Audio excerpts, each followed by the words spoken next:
Hello, hello.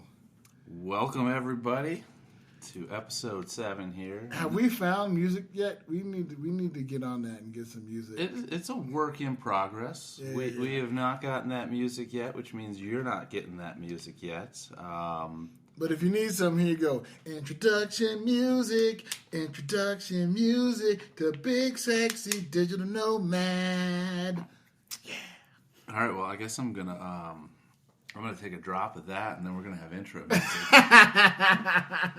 So for the first time on the airwaves, actually sitting next to me is my friend Big Sexy. Right next to me, for real, is my co-host and dear friend, the Almost Psychic.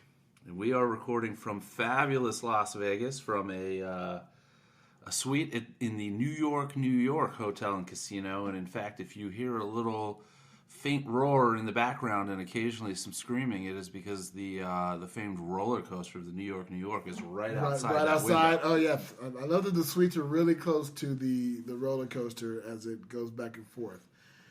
But today, listeners, we have a special treat for you. Sitting next to me on the other side is my amazing, wonderful, beautiful, talented, intelligent, supreme other half. Wow. My wife, Nilla BerryWhite. Hi. Hello, everybody. Hi. Perhaps the one who started this all. In a sense, yeah. So, a little backstory. My wife has been an expat before. She lived in, make sure I'm saying that I got this right. She lived in Japan. Yes. And then moved to Thailand. Yes. Okay. And I had, the other day I was thinking, I was talking to somebody, and I said, I think she lived in the Philippines. And I went, no, that don't sound right. No, it's that's Thailand. Incorrect, yeah. It's Thailand. And so then eventually came back to the States, and this was well before we knew each other whatsoever. And has been dying to get back to the expat life ever since. Would that be an accurate statement? That would be very accurate. That would be a very accurate statement. So, lo and behold, she meets this awkward, weird dude. They end up, long story, which is different than anything you're thinking. Long story, we end up dating and then getting engaged and then getting married. All the while, my wife is talking about wanting to leave Las Vegas. Now, those who know me know I love Las Vegas. In fact, my love of Las Vegas was almost detrimental to us getting together, because not only do I love Las Vegas, she does not want to live here anymore. However, she decided to get her license in marriage and family therapy, and that meant staying here for a little bit longer. Probably had a lot to do with you guys staying together as well. Well, the fact that she was going to stay here, yes, that had a lot to do with us staying together. And then it also gave me time to do all the things that I wanted to do here in Vegas. And all the while, wife is kind of plugging in my ear. If we leave here, where do we want to go? If we leave here, where do we want to go? If we leave here, where do we want to go? Then the pandemic hit. And luckily, both of us could work from home. So my wife started doing telehealth. And my wife is a marriage and family therapist. I don't know if I said that already. I may have said it in a previous episode, but whatever. I know I just said it right now because I just said she got a degree. Bear with me, listeners. All right. So then, wife was doing her therapy and looking out at we had a nice condo near the Strip. We had a nice view of the city.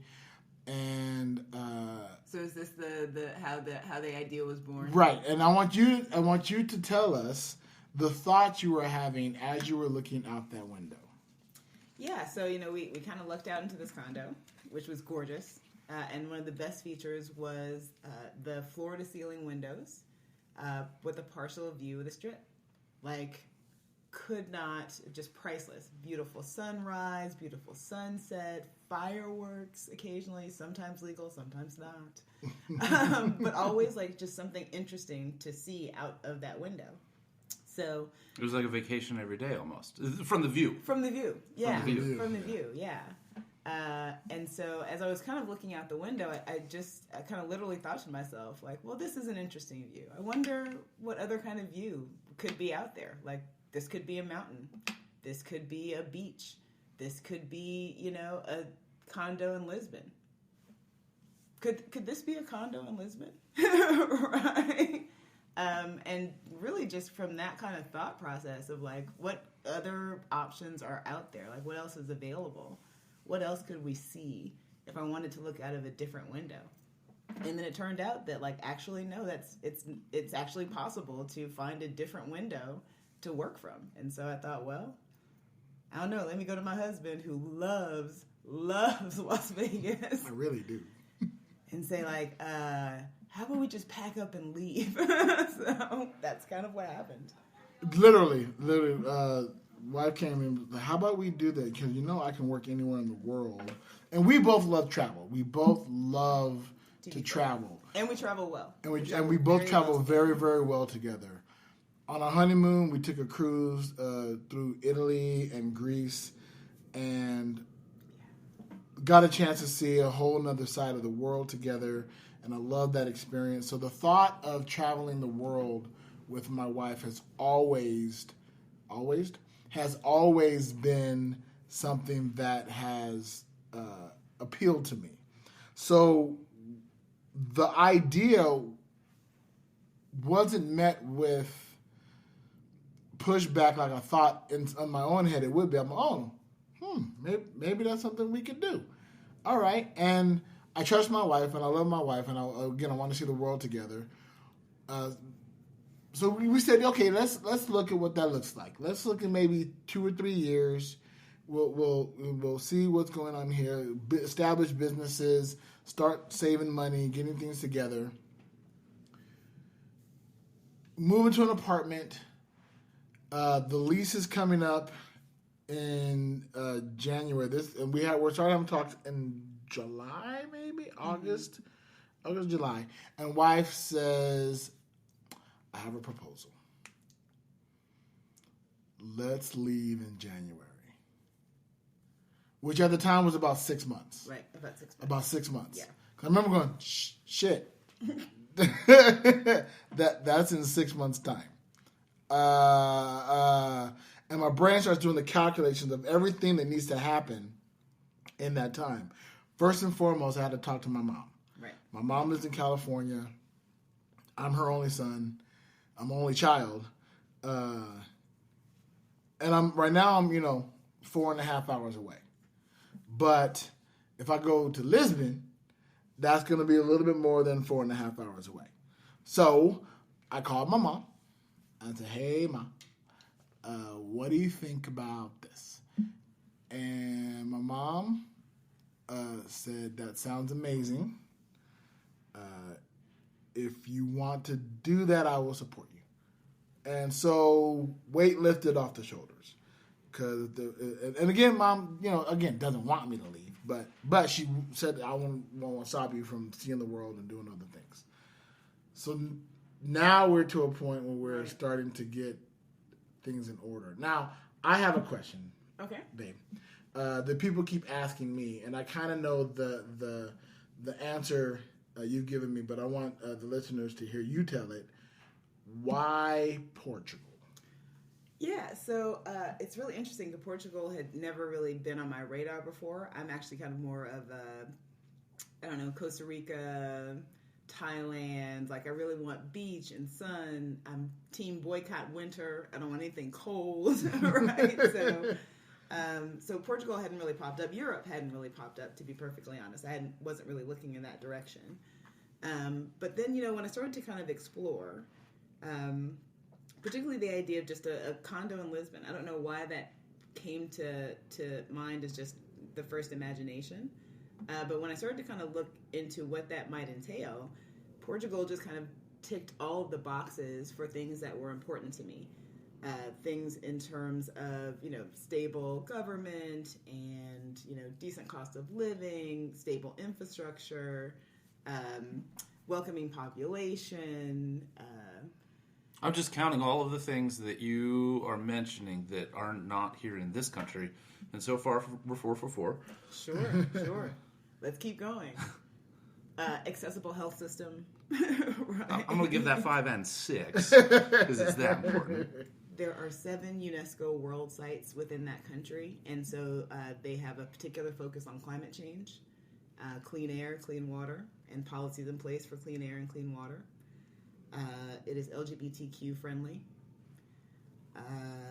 They have beaches. Right. Got one. Yeah, there are beaches, there are here beaches in here. the US. Yes, there They are do have beaches. Yes. here in the U.S. Correct. Yes. Not in Vegas. No. They're man-made beaches. I mean, you go to the bay, right? Yeah. Plenty of beach, just no ocean. Right.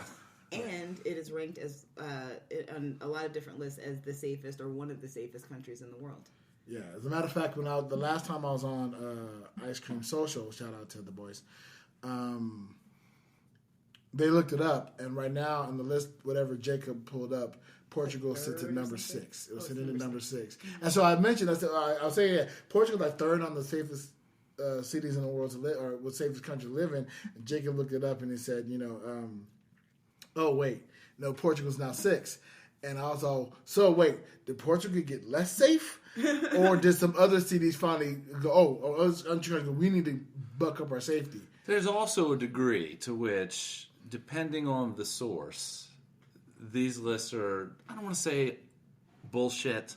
I don't want to say arbitrary and capricious, because there is clearly an element of truth to them. However, 100. depending on how I want that list to fall, I can weigh different elements more to rearrange the top 10. Now, the top 10 will probably still be 8 of the top 10 every time you do them. What check marks you look at can dictate where you fall. We can look at it from different sides around this table and change the order without actually moving them just by saying, hey, look, this is bigger.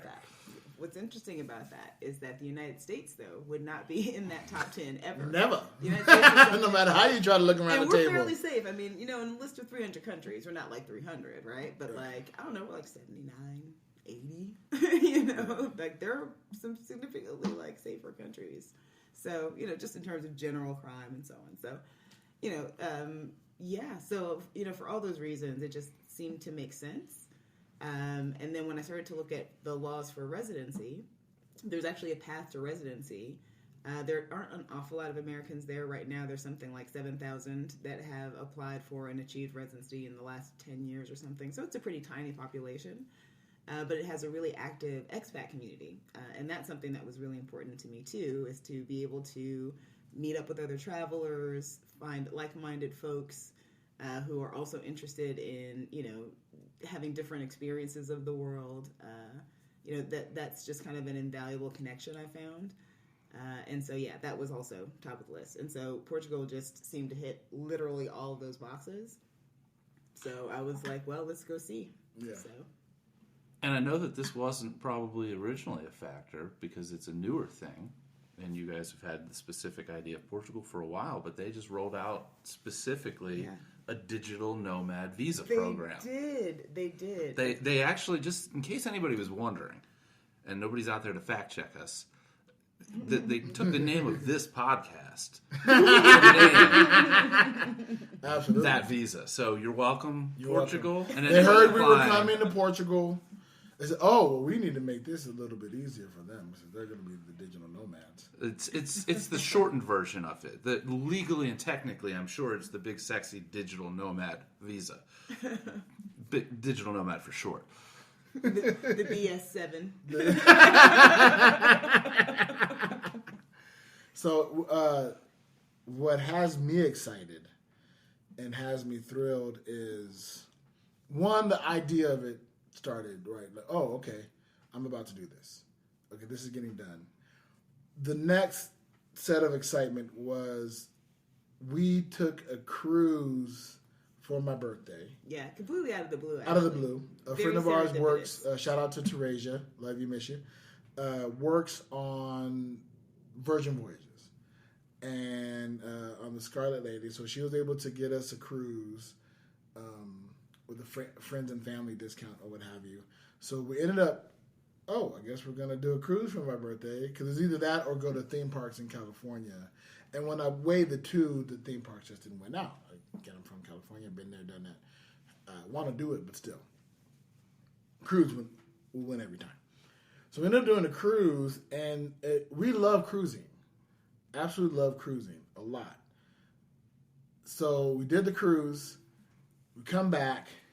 It was a 5-day, by the way. It was a 5-day to the Caribbean and the Dominican Republic. Yeah. Which is great. Oh, Never lovely. been to the Dominican Republic. It's amazing. So. Yeah. And I hadn't been to the Bahamas ever. So it was my first time in the Bahamas, first time at the Dominican Republic. Same. First time on Virgin Voyages. And so we get back, and we're looking at things, and wife goes, what if we cruised to Portugal? Is that a thing we can do? And so, research. Will you look at that? Well, to be fair, that actually had a practical element. So the practical element of that was that, and again, it was the serendipity of being able to be on the cruise, to have a kind of an understanding of how cruise ships work. And my thought was, okay, we're going to be taking a lot of stuff. I mean, not a lot of stuff, but I mean, there's just no way to not bring stuff with you, no matter how much you're, trying to get rid of it, right? So, I just realized as we're kind of getting onto the cruise ship that cruise ships don't weigh bags. They don't weigh bags. Right. Not like airlines. Not like airlines weigh bags. So we can have heavy ass bags and with heavier multiple items. bags with heavier items. And literally, what we're walking into this 5-day cruise, and there are people with 8 bags for a 5-day cruise. Nobody's going to blink if I walk in with 8 bags for a 15-day cruise, right? And they're not going to weigh my bags. As long as, a reasonably strong person can pick up my bag and carry it to a room, nobody's going to care. Exactly. Yeah, I'll tell you, I'm out here for, 4 days, and I checked 2 bags. Not because I need that much stuff, but I'm out here for, it's done now, but I'm out here for a Magic and Mentalism masterclass, and we do performances within that. And I have a table stand for the stage that's metal, and other props that are metal, and metal is heavy. So could I fit everything that I brought here in one bag? Yes. Could I fit everything I brought here in one bag within the weight limit? No. So now I one guy for 4 days checking 2 large bags plus a carry-on and a personal item, which is an over-the-shoulder bag. So I'm bringing 4 bags out here because of that weight thing. Because of the weight stuff, Right. And so we realized... Which, to be fair, I understand the weight thing. Sure, of course, yeah. But it's bullshit because I'm definitely taking up more space in that in that cargo hold than I would have if you'd let me jam 60 pounds into one bag. Right. Yeah, and the weight is still there. It's still there, and in fact, it's probably heavier because what do we do with empty space? We fill it. Feel a need to fill it. Right. So I'm sure I brought more stuff than I would have. Yeah. Yeah, and so then for me, the next, as we were looking at cruise ships and what we can do and finding a transatlantic, we found them. We were looking at, maybe we'll go to Panama, maybe we'll start in Panama, maybe we'll start in Costa Rica and cruise there. But as we were looking, we found a transatlantic from Miami to Barcelona with Virgin Voyages, which we love, absolutely love. And we're like, let's see about doing that. Right. And then we booked it. Cha-ching. So now we're doing it. So it's getting done, y'all. So I'm excited. And I know my wife's very excited. Very excited. So we're leaving Vegas at the end of January. Yeah. Going to California, make sure mom is good. Yeah. And then we leave the U.S. Mid-April. Yeah. I'm excited and going to see the world together. We're going to do a cross-country road trip to start the trip, actually. So we actually are going to start the trip will start in early April. Yes. Yeah. So, we want to kind of make a trip to see my family. He's an only child. I'm one of 6, so I can run away and be expendable, but I do want to visit some folks before I go. So I'm going to visit some brothers and sisters and nieces and nephews and parents and things. And they're kind of used to me running around the world and kind of being like, I'm going to go do this weird thing. They just kind of go, oh, okay, well, I guess we'll see if we can visit you there. What's a good excuse? I mean, I'm making a bold assumption here, but when you guys first moved to Vegas, those first handfuls of months, you had a lot of visitors. Why? Because you're in this destination and people are like, oh, now I have a great excuse to go visit. When I moved to Vegas, yes, because I'm from California, which is a 4-hour drive from where I lived. People would come out. California come to Vegas all the time. So people already had Vegas trips. I was just now another person they get to see in Vegas. A little bit different for the wife. Yeah, so I'm originally from St. Louis, Missouri. So I didn't have any connection to Las Vegas before I moved here. I had been out of the country for 7 years at that point and was planning to come back to the country. My partner and I at the time just kind of looked around and said, like, well, I don't know, where do we want to go? And we picked Vegas, kind of like just out of the map, like, well, we got to go someplace in the United States. Let's go to Vegas. So we went to Vegas, and we're really just kind of planning to be here for 5 years, really, before kind of taking off to like either China or Taiwan or back to Japan, maybe. No, I wasn't gonna ever go back to Japan. I love Japan, but like you can't ever really go back. You know, it's a thing. But yeah, so it's just gonna go to a different place, and just ended up staying here for a long time. So. Which I'm happy because we met here. That's true. Yeah, we met here. After we'd both been here for a long time. Yeah, because you came back in 2007? No, earlier than that. I came back, let's see, the tsunami was 2004. I left Thailand the year after the tsunami, or the year of the tsunami. Went to New Mexico, and then came here in 2005, 2006. Okay. And then I got here 4 years later, roughly 4 years later in 2009. And then it took a while for our circles to cross. And we'll eventually tell that story somewhere. Some other time. Yeah. It's a long, long story. But now we're going to... Yeah, so now we're in preparation mode, right? So we're like, getting all the equipment we need, and... We're selling all the things. You've heard me talk about the different garage sales we've had. Everything's in prep. Yeah, the most complicated part of the process is I have a service animal, and different laws for different countries. It's such a confusing, because we're planning to go to so many different places. The most complicated and probably most expensive part of the trip is actually going to be to have my dog go with us. And I'll post a picture of little Fox, and that's Fawkes, like Guy Fawkes, because he's a revolutionary Chihuahua. Absolutely. I'll post it on our social media so you can guys see the cute as a button, one of the cutest animals you've ever seen in your life. He can be an asshole, but it's still the cutest little asshole you ever did see. So look out for that at Big Sexy Nomad. You'll see that little pictures of Fox. Yeah. And I am super happy that you guys have not gone into like lockdown and let's just focus on getting out of here mode, because we are going to go have some fun tonight. Yes. Yeah, we're going to go see Mad Apple, which is the show here at New York, New York. It features a friend of ours by the name of Harrison Greenbaum, friend of the podcast. We'll have him on eventually, hopefully one day. He's busy. The man's busy. But he's talented. He's funny. But we haven't seen it. We haven't seen the show yet. We've heard nothing but good things about it. Nothing but. And I'm pretty sure when we record our next episode, we'll give a review of the show. We'll tell you all about our thoughts and experiences. I might take notes. I probably won't, though. Probably not. We have seen Harrison perform. Yes. Yeah, we both have seen Harrison.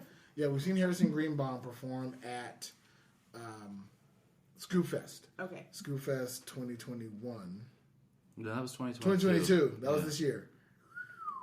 Time is stupid. Yeah, so we saw Harrison Greenbaum perform, and he was amazing, absolutely hilarious. So we can't wait to see him.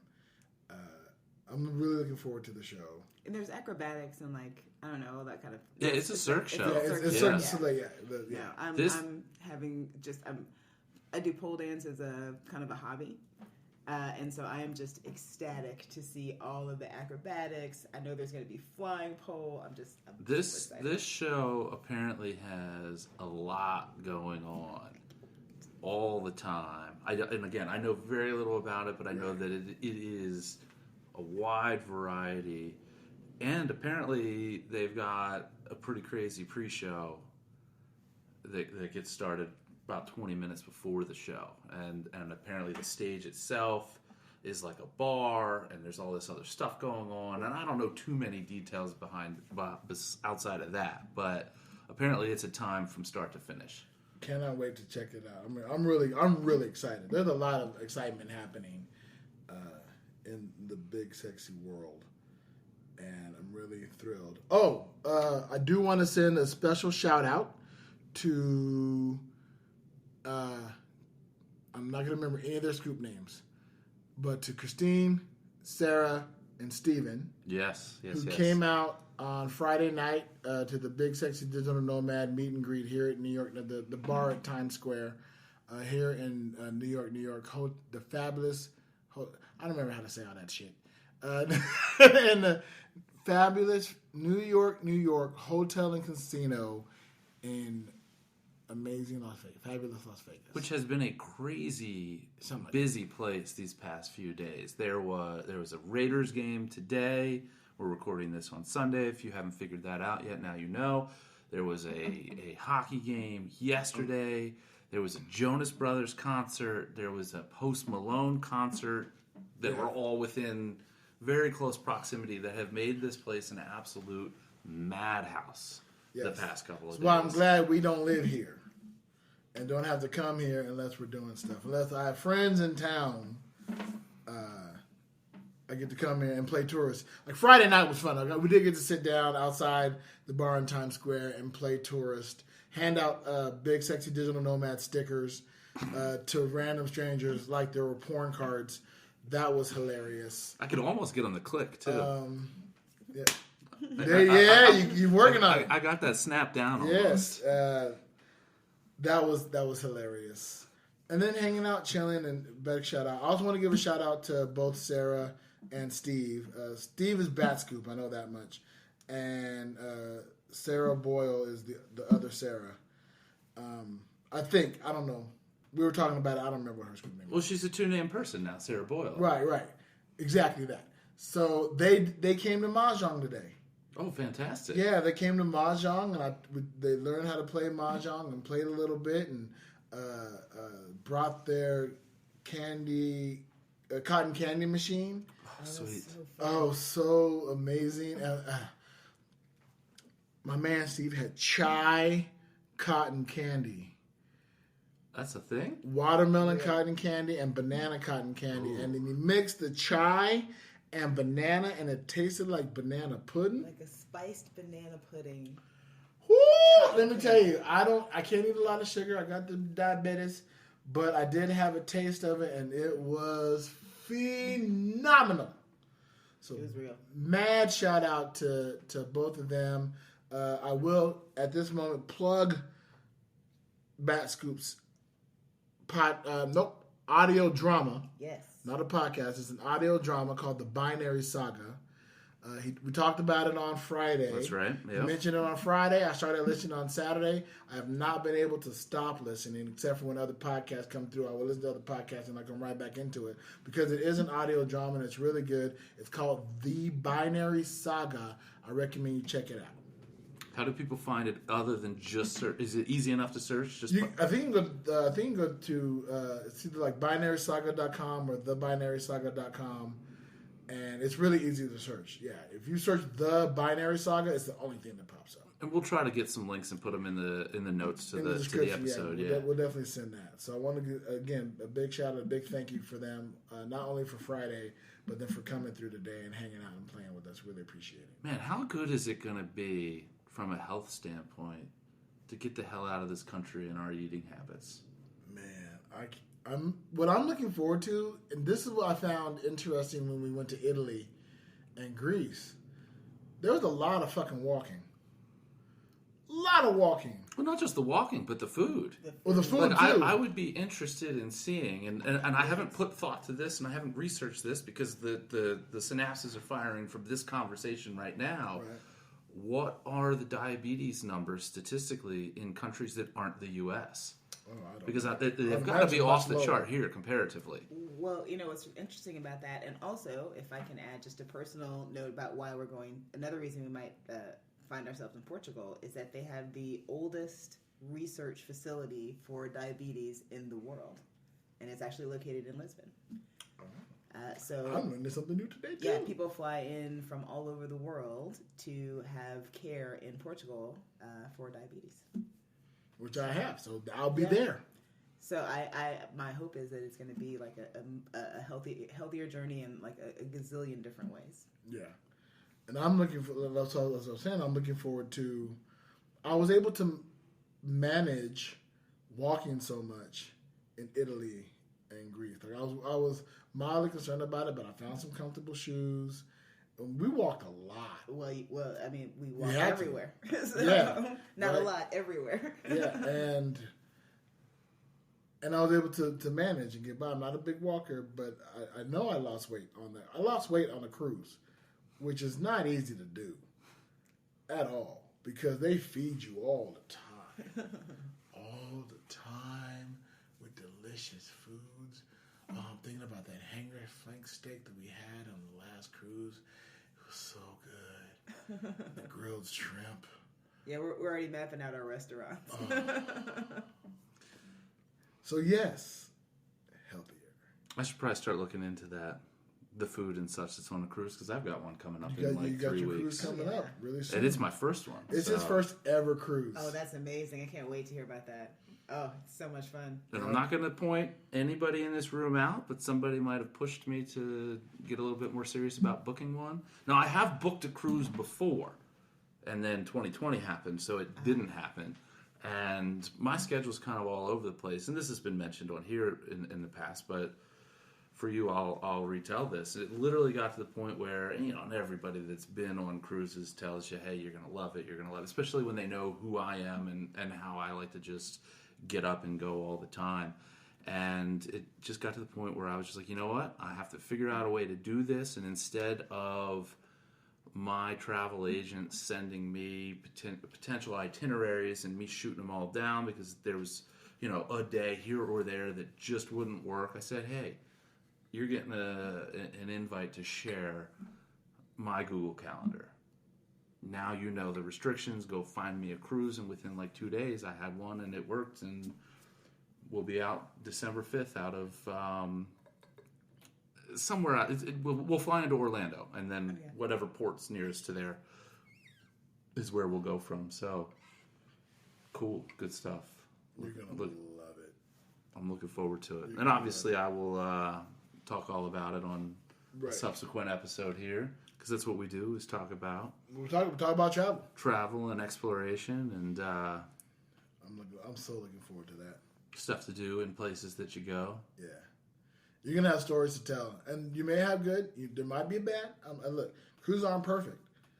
They aren't perfect. They're pretty close, though. But they're pretty close. But they're pretty damn close. I mean, they work really hard to make it pretty close to perfect. Right. They really do. Yeah. I think the biggest complaint you may have is, man, we couldn't do everything we wanted to do because there was so much stuff to do. Like we had that, even on the Italian cruise, there was still so much stuff we wanted to do. Just because you can't do everything. You can't be in multiple places at once. And my default is karaoke. So if something's happening at the same time at karaoke, I'm probably gonna go be at karaoke. That's just gonna happen. That's just what I do. So I'm excited. Yeah, this is going to be fun. No, I know the feeling. Because it's, you've got your karaoke, I've got my magic. I'll come to Vegas, and there's an infinite world of possibilities of things to go do, and I'll be here for, 6 days, and I'll go to 8 magic shows over 6 days, sometimes more. Now, this trip, were you able to catch any, or did the conference or the workshop like monopolize all your time? It when I come out here for these, it's basically like working a job because we start at 9 and we go till 5 most days. I was supposed to go see a show last night. I was supposed to see Late Night Magic, which is off the strip at a place called you mentioned that.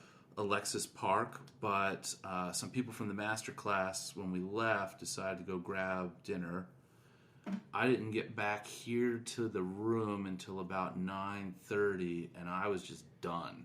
And I was just like, you know what? Well, I mean, you were a trooper on. I'll give you. You were a trooper on Friday night. I tried. You made it till just about midnight, just before midnight when we got the burgers or whatever. Yeah. To go, and I think it was right around midnight-ish, somewhere in there, which is late for you. Yeah, it's like 3 a.m. my like time. 3 a.m. your time, right? I've just and the thing that for me, and obviously this is a negotiation that has to happen with the wife. Anytime I come out here, I need to come out here for longer. Like I used to think when I was younger that this was a city that I could only come to for 3 nights, no more, because I'd go and kill myself. Now, I feel like I need to be here 3 days before I can even start so that I can just acclimate. Like last night, let's see, I got here Wednesday, and it's Sunday. And last night was the first time, or this morning was the first time that I woke up at a normal Vegas time, not 4 a.m. So that adjustment just kicked in, and I'm going home tomorrow. Right. Right. Okay, here's a question. Yes. Transatlantic cruise, does that avoid jet lag? Are we going to skip jet lag? Because I'm wondering if it's because I mean we are going to be crossing crazy time zones, right? So do we avoid jet lag? Yes, because there's no jet, so it doesn't. You're not crossing those time zones in the same day, right? So that when you get to some place that may be 8 hours different, you spent 10 days to get there, right? So you each day, even if you cross a time zone, you're only that hour for a full day, maybe even longer. You are in that time zone, and you're slowly acclimating to it. Okay. So that by the time you reach the future time zone, that sounds weird.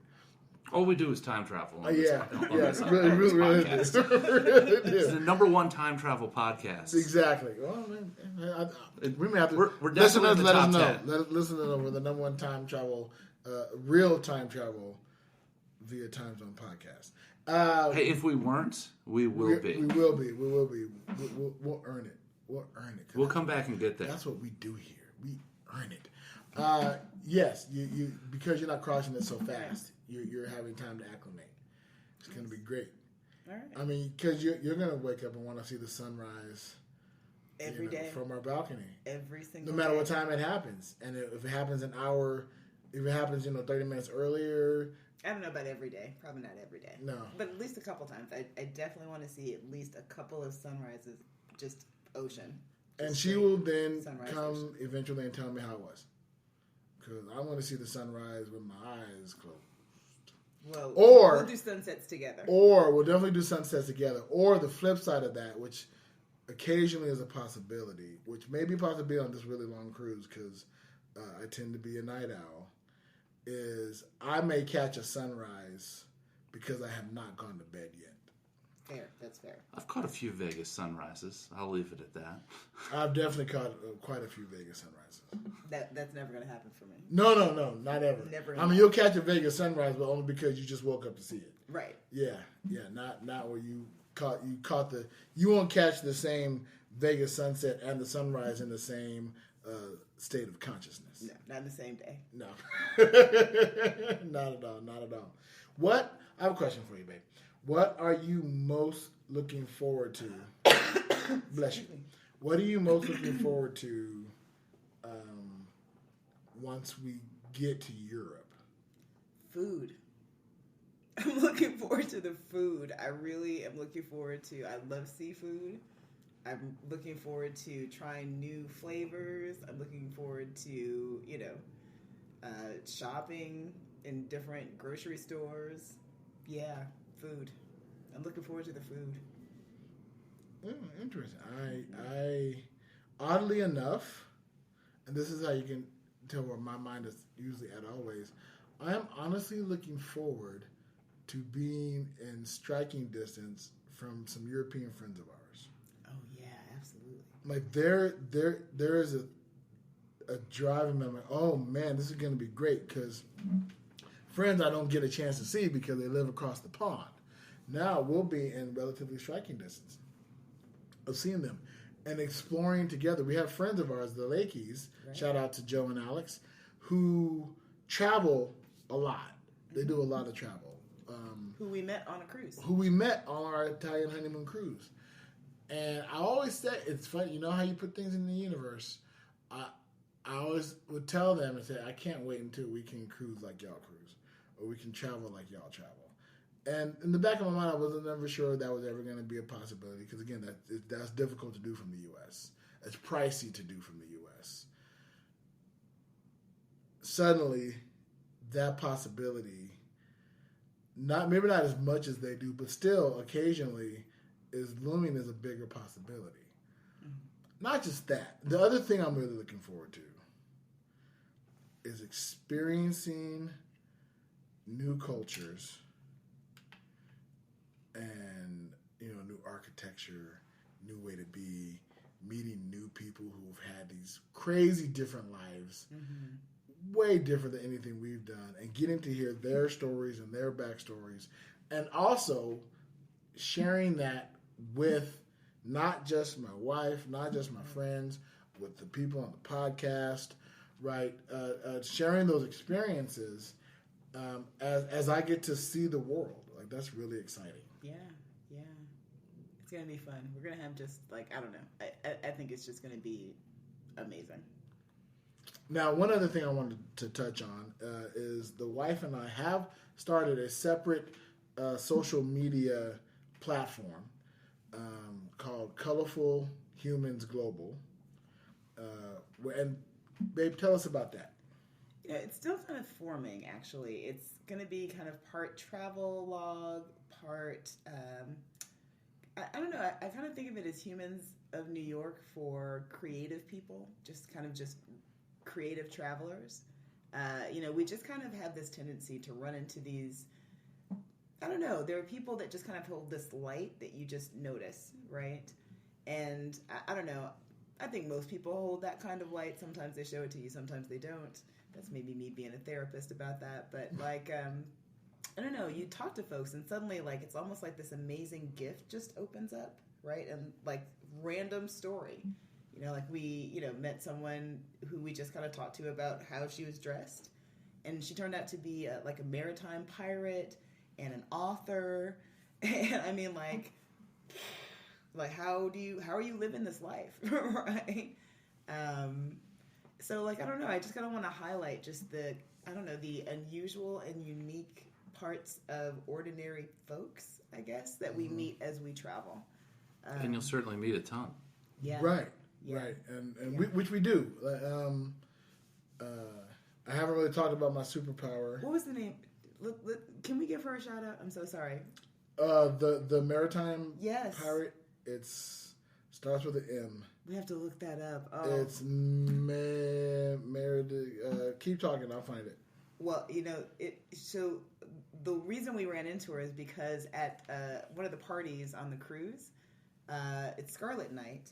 She was in full period dress. I don't even know what period it was. I have no idea. I just knew it was gorgeous. And it made me want to just kind of ask her, one, why, how, right? How long? Why are you doing this? Help me understand. Kind of. Nobody weighed the bags. That's how. Right. Yeah, and she was just amazing. I mean, just story after story. She told me how she almost drowned her husband once, and but just a fun lady, but just so interesting, right? That you would just never know. Again, just someone walking down the street who would be very unassuming, I would say, walking down the street, and yet, like, I don't know, has this rich and beautiful history and life and just interesting stories. So, yeah. So follow to colorful __ humans _ global. Global, yes. Yeah. And that's on Instagram and Twitter? It's on Instagram. It's on Instagram. All right. Yes. We're not 100% sure that by the time that this episode drops, if there'll be a Twitter. Right. So definitely on Instagram, colorful _ humans _ global. And the shout out to Melanie Gauze. Melanie Barton Gauze, author, is her Instagram handle. All one word. Melanie Barton, Barton, Gauze, Gauss, author. She's on Instagram. She was a phenomenal, lovely person. Such an interesting lady. Beautiful. And I'll again, in the social media as well, we'll throw her stuff in the description, so you guys can check that out as well. Because again, it's all about sharing the love, so that's another thing that we've been doing is highlighting really amazing and wonderful people that we meet along our travels, and boosting their story out. Like I love people's stories. We both love people's stories, and it's always professionally. Cool. Yeah, right. You do that. Yeah, exactly. So do I, actually. Yeah. Now that I think about it, I also love people's stories professionally. Just we do it differently. Absolutely. And to highlight those folks and give them not just a platform to shine, but just to say, hey, look, the world is full of beautiful people. Yeah. Right? There's so much negativity in the world. There's so much ugliness in the world. There's so much darkness and all the other stuff in the world. There's something joyous about meeting and highlighting people with amazing, because everybody has an amazing story. Yeah, just being human, right? Yeah. Just humans being human in like just funky, amazing, beautiful ways. Yeah. Yeah. And my wife is one of the most colorful humans in the world. If you know, you know. If you know, you know. And if you don't know, just look at her hair. If you don't know, yeah, you'll be able to see in the social media, because of course we'll have photos and all this kind of stuff up as well. But yeah. Well, babe, thank you so much for Thanks for having me. This is out. fun. Thank you so much. Yeah. So yeah, it's almost showtime. So we can wrap it up here. This was a special episode. We wanted to record live in person, which we don't get the chance to do. We haven't got a chance to do before. We may get a chance to do again sometime in the future, but definitely want to take advantage of it when we have the opportunity. And the first opportunity my wife got to be on a podcast. And I'm glad it was ours. This is my goal with respect to that doing this again in person thing.